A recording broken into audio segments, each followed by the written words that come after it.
Hey, what's up guys and gals? My name is Rick9G. Thank you so much for joining me today. We're going to be looking at the Addams Family, more specifically at Cousin It.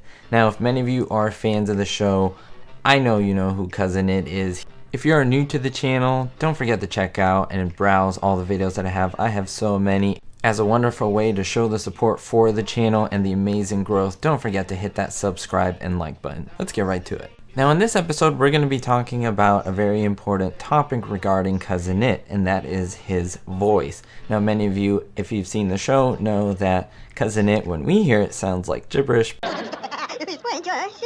everyone in the house knows what he's saying. Now, where does that voice come from? It's never billed in any of the ending credits, but I'm going to tell you who makes the voice of Cousin It. But first, we have to start somewhere, and that is who Cousin It is. He was about 3 feet tall, and most of what we could see is hair. Sometimes we'd see dark sunglasses, a little brown derby, and as I said, he spoke in that very interesting vernacular gibberish. This was Cousin It. His little home was usually in the chimney. He loved to go up there, and everyone in the family loved him. Some of his hobbies include him being a magician. He was pretty funny, at least to the Addams family themselves. He was an opera singer, and he was a lover. You may have also seen him in many episodes where he goes to his miniature room equipped with tiny matching furnishings. It's one of my favorite scenes in the entire show when we go to that miniature set. I love it. He was played by Italian actor Felix Silla. He stood about 3 feet 10 inches tall and acted as this very popular character on the show. Many people love to see him on set. Now he wore a two-piece costume hair. It included a headdress and a skirt. At first, they used real human hair. It was so long and it was put together, but it often dragged on the entire set on the bottom, and that was very dangerous because, of course, they had John Astin smoking a lot of the time. They didn't want a lit cigarette or any type of ember to hit him and he would go up in smoke. It would be fairly dangerous. So later on in the show, they used synthetic hair. They had come up with the actor, the character in general, but he was missing a voice, and they were really missing the deadline on trying to make sure that they can find this voice. It took some time, and what's really interesting is that many people believe they know who provided the voice for Cousin It. Many believe it is actually Morticia Addams. Well, the woman who played Morticia Addams, that's Carolyn Jones. But this is not true. This is a myth that is often seen on the internet or passed along. This is 100% not true. The voice was done and created by Tony Magro. He was the sound effects engineer for the show The Addams Family. According to his words, Magro said that the producers were trying to think of some type of mechanical voice to provide for the character of Cousin It.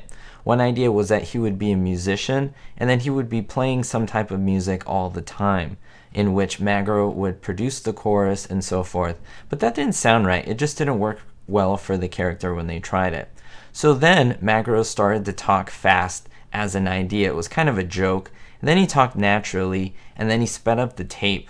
It sounded like a high-pitched mouse. They fooled around with the idea a little bit, and they liked the idea of the quote-unquote fast rat. So Magro describes that he spit out some gibberish, adding sounds here and there in the middle of sentences and dialogue, and accelerated the quarter-inch tape speed.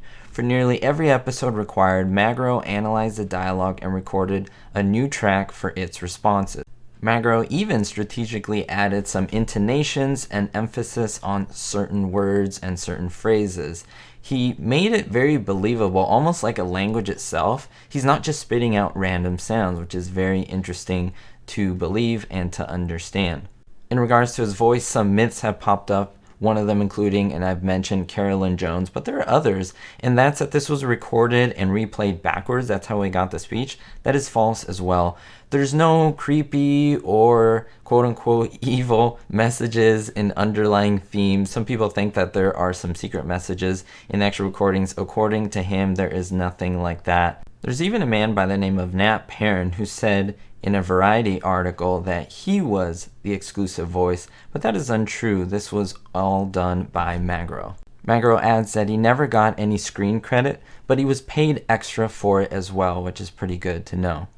Everyone that knew him, though, knew that he did the voice for Cousin It. His daughter would kid him about it. Even his wife would sometimes talk in a mimicky voice, mimicking what he did. And they said it was all in good fun, and they had enjoyed doing the impressions themselves. Thank you so much for joining me, guys and gals. Don't forget to look at my Addams Family Monsters playlist, as well as I Love Lucy and other TV show playlists. They can be found in the description below. Thank you so much for watching. Always stay positive, always better yourself, and most importantly, be hopeful.